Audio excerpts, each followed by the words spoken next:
को पता है कि पुलिस स्टेशन लाडवा के अंदर एक शिकायतकर्ता द्वारा कुछ पुलिस कर्मचारियों पर आरोप लगाए गए थे कि वो एक बोन कैंसर पेशेंट होते हुए उसके साथ मारपीट की गई तथा उसके साथ कुकर्म किया गया।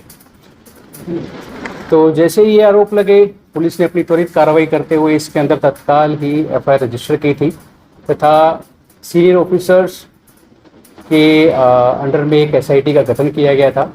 उस एसआईटी का जो नेतृत्व किया था वो डीएसपी लाडवा ने किया था। करीब 15 दिन आज इसको हो चुके हैं और इसके अंदर लगभग सारी इन्वेस्टिगेशन हमारी कंप्लीट आज हो चुकी है। साइंटिफिक सारी इन्वेस्टिगेशन इसके अंदर की गई है, जिसके अंदर जो जो डिटेल्स आई हैं वो मैं आज आपके सामने साझा करूंगा। सबसे पहले तो 17 और 18 की रात, जिस रात का ये इंसिडेंट था, मेडिकल रिपोर्ट्स के मुताबिक जो शिकायत करता था उसने शराब का सेवन किया हुआ था। ये मेडिकल रिपोर्ट्स इसकी पुष्टि करती हैं। शराब का सेवन उसने किया हुआ था और उसके बाद उसका पुलिस कर्मचारियों के साथ नाका तथा थाने के अंदर उसकी बहसबाजी, जिस कारण उसको 172 बीएनएसएस के अंदर डिटेन किया गया था। This is on record. उसके बाद पूरी रात वो थाने के अंदर सीसीटीवी फुटेज की कवरेज के अंदर आए, इवन लॉकअप के अंदर भी। तो इसमें कोई छुपाने वाली बात नहीं है, जो चीज़ें हैं वो सामने है। पूरी रात वो सीसीटीवी की कवरेज के अंदर रहता है और सिर्फ 10 मिनट के लिए उसको जो है लॉकअप से निकाला गया। रेस्ट ऑफ द टाइम वो लॉकअप के अंदर लॉज था, जो सीसीटीवी कैमरे की फुटेज के अंदर स्पष्ट दिखाई दे रहा है। इस 10 मिनट के दौरान उसके साथ जो है वो मारपीट की पुष्टि होती है, पर मारपीट का कारण ये सामने आया कि जब वो लॉकअप के अंदर फर्स्ट लॉज्ड था तो उसका उन पुलिस कर्मचारियों के साथ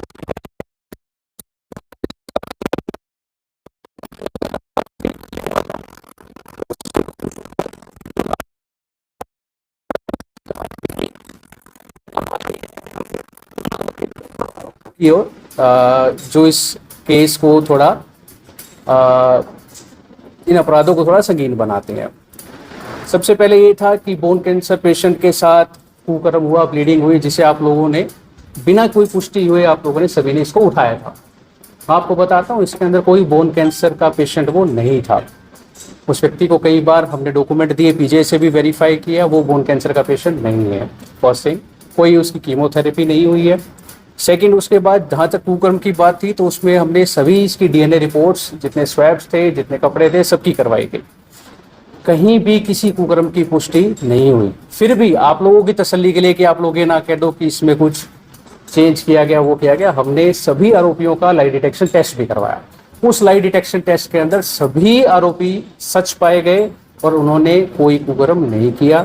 मुद्दई को भी हमने ऑफर किया कि आप अपना लाई डिटेक्शन टेस्ट करवाइए, उन्होंने इसके लिए मना किया। जहाँ तक मेडिकल की बात थी, मेडिकल हमने इसके अंदर बोर्ड द्वारा इसका मेडिकल करवाया गया था और स्टार्टिंग में आपको भी पता है भी उस व्यक्ति ने बोर्ड द्वारा मेडिकल करवाने से मना किया था। इसके बाद उसको फिर भी हमने, क्योंकि ताकि सच का सच और झूठ का झूठ सामने आ सके, हमने बोर्ड द्वारा ही उसका मेडिकल करवाया था। अब बात आती है उसकी ब्लीडिंग की। रात के समय उसके साथ कोई ब्लीडिंग नहीं हुई है। थाने के अंदर जिन जिन जगह पर वो व्यक्ति लॉज रहा, चाहे वो लॉकअप था, चाहे वो कमरा था, चाहे उसके कपड़े थे, व्हाइट कलर की उसने पैंट्स पहनी हुई थी, तो कहीं उसमें ब्लीडिंग ना दिख रही है, ना किसी और जितने भी कब्रों के फर्श के स्वैब्स लिए गए कहीं भी उसकी ब्लीडिंग नहीं आई है।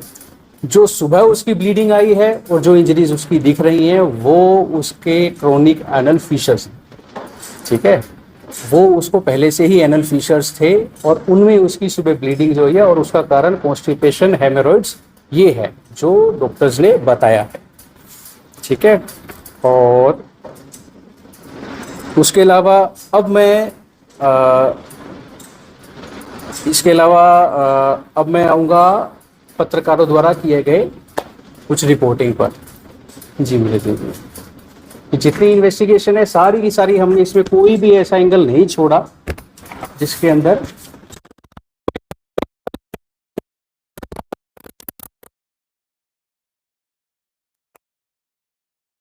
यूट्यूब वाले हमारे पत्रकार भाई बंधु हैं उनके बारे में मैं कमेंट करना चाहूँगा। आप लोगों ने बिना कोई पुष्टि किए हुए आपने हर जगह लिखा कि थाने के अंदर किया गया कुकर्म, ठीक है। मैं आप लोगों से सवाल पूछता हूँ, ये आरोप यदि आपके ऊपर लगे होते तो आप हमसे क्या उम्मीद करते हैं कि हम आपको यही कहकर संबोधित करें? ये सबसे पहले मैं दैनिक जागरण की कहना चाहूंगा, थाने में कैंसरग्रस्त युवक से 2 एएसआई व होमगार्ड ने किया कुकर्म। सिमिलरली मैं आता हूं ये अमर उजाला पर, कुरुक्षेत्र में निजी बैंक कर्मी के साथ किया गया थाने में यौन शोषण। दोनों एएसआई ने थाने में यौन शोषण कहा अपनी सरकार है। प्राथमिकी दर्ज होने के बाद भी पुलिस कर्मचारी गिरफ्तार नहीं। यौन पीड़ित कैंसर मरीज, भाई किसी ने डॉक्यूमेंट तो मांग लिए होते उससे। जहां तक राइट की बात है, देखिए ये जब आरोप जब संगीन है, ये वो आरोप है जिसके अंदर व्यक्ति केवल वही व्यक्ति इसमें पीड़ित नहीं होता जो जिसके ऊपर आरोप लगे हैं, उसके साथ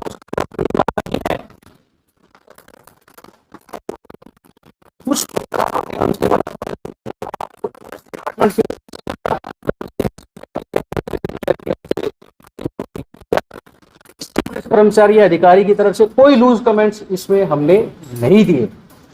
जिन समाचार पत्रों ने या जिन पत्रकारों ने हमसे पुष्टि मांगी, हमने उनको अपना वर्जन बताया, ये इन्वेस्टिगेशन ऐसे चल रही है। परंतु कुछ पत्रकारों द्वारा इसके अंदर बहुत ही, मैं कहूंगा, इनसेंसिटिव तरीके से आप लोगों ने इस केस को डील किया। बिना कोई पुष्टि होते आप इस चीज को समझिए, जैसे आप लोगों का परिवार है वैसा ही पुलिस कर्मचारियों का भी परिवार है। आप बिना पुष्टि किए हुए किसी पर आरोप है, आप लिखिए कि उस पर आरोप लगे, उस पर जांच हो रही है, पर आप बिना किसी उस चीज के आप पुष्टि किए जा रहे हैं। देखिए ये एक कथा चरित्र, मैं कहूंगा कि बहुत ही गलत आचरण रहा, जो बहुत ही निंदनीय है। मैं आप लोगों को स्पष्ट आपके मुंह पर कहता हूं इस चीज को, ठीक है। तो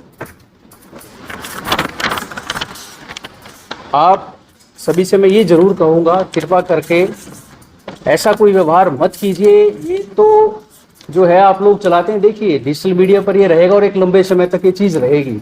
उन व्यक्तियों जिन पर ऐसे झूठे आरोप लगते हैं, उन पे और उनके परिवार पर क्या बीती है, इसको अपने ऊपर भी लेकर देखिए। यदि आपके बच्चे स्कूल में जाते हैं, आपके भी एक सोशल लाइफ है, यदि आप पर ऐसा आरोप लगे और मैं ऐसी चीज को पूरा वो प्रोपेगेट करवाऊं कि आप लोगों ने किया ये XYZ, ऐसा नहीं है। आपसे रिक्वेस्ट रहेगी कि कृपा करके थोड़ा जिम्मेदारी के साथ ये कीजिए। हमारी तरफ से PRO नियुक्त भी है। आप लोग जो हमसे पूछते हैं, we always make our version available to you 24/7। बहुत सारे पत्रकार मेरे को रात को भी फोन करते हैं, मैं कभी उसको ऐसा नहीं, उनको उनका वर्जन दिया जाता। कृपा करके लोगों को ये कहने का मौका मत दीजिए कि ये माइक नहीं है, उस तरह है, और बतौर मानव सभ्यता आप लोगों का विकास ही नहीं हुआ। सेंसिटिव केसेस हो, उनको सेंसिटिव तरीके से ही उनको डील किया जाए। तो इसमें क्या छुपाना है, इसमें मैं बताता हूँ इसको कैसे अंजाम दिया गया। जो एक कहानी रची गई कि बोन कैंसर है, उसके बाद कीमो हो गई, गलत गाइड किया। आपसे रिलेवल्स करूंगा, बट यस, इन्वेस्टिगेशन में चीजें निकल के आई हैं कि कुछ लोगों ने उनको भड़का कर ये चीज, उनसे ये आरोप लगवाए थे।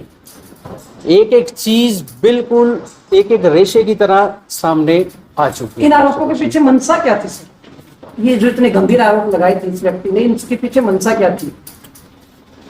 देखिए मंशा का भी इसको क्या बताएं, मेरे को जो लगा कि व्यक्ति के साथ मारपीट हुई, उसकी मैं पुष्टि करता हूँ, और मारपीट के ऊपर हमने एक्शन भी लिया, हमने FIR भी की, हमने उनके ऊपर डिसिप्लिनरी प्रोसीडिंग्स भी इनिशिएट की।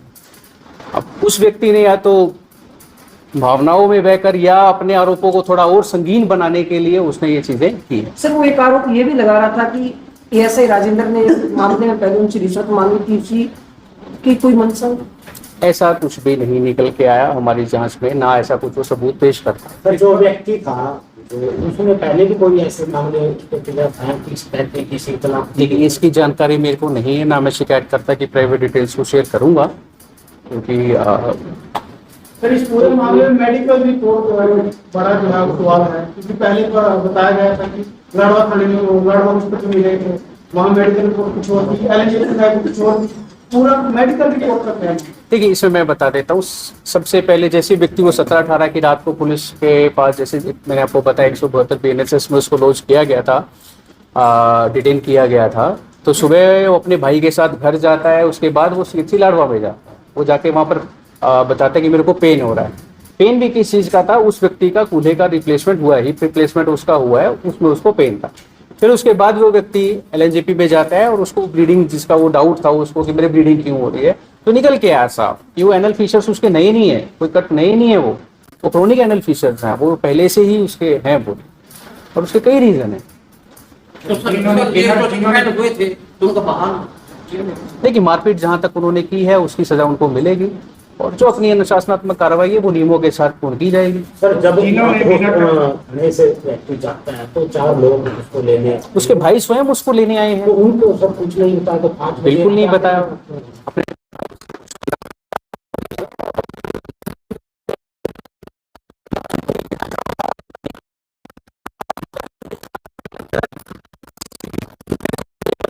किसी भी चीज कैमरे हैं, तो ऐसे आरोप लगते हैं तो इनकी सच्चाई चाहकर भी नहीं छुप सकते। सर जिन्होंने बिना कथाओं के ये खबर चलाई है, क्या उनको कोई एक्शन मिलेगी प्रशासन? देखिए उसके बारे में भी कोई ऐसा नहीं है, परंतु मैं तो हमारे जो पत्रकार चित्रकार बंधु हैं आप सभी है, देखिए मैं आपको यही कहूँगा, आपकी एक खबर का समाज और समाज के लोगों पर, जो पीड़ित और आरोपी दोनों के परिवार पर, एक ऐसे मात्र ऐसा नहीं है कि आपने लिख दिया और उसको, देखिए लोग आपको एक क्रेडिबिलिटी के साथ आपको सुनते हैं, क्रेडिबिलिटी के साथ आपको पढ़ते हैं, यहाँ पर आपकी जिम्मेदारी बनती है बतौर पुलिस अधीक्षक, यदि मैं कुछ ऐसी बात कहूँ तो उसके पीछे एक वेट है, उसको कुछ लोग उसको सत्य ही मानेंगे, तो हर पद के साथ एक जिम्मेदारी अटैच्ड है भाई।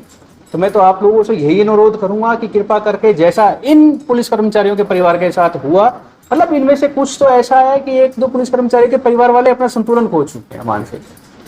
बताइए सर ये मामला एक खुलासा हो गया कि जो अंदर इनमें कार्रवाई क्या होगी? देखिए वो नियमानुसार और कानून के अनुसार जो कार्रवाई होगी दैट विल डेफिनेटली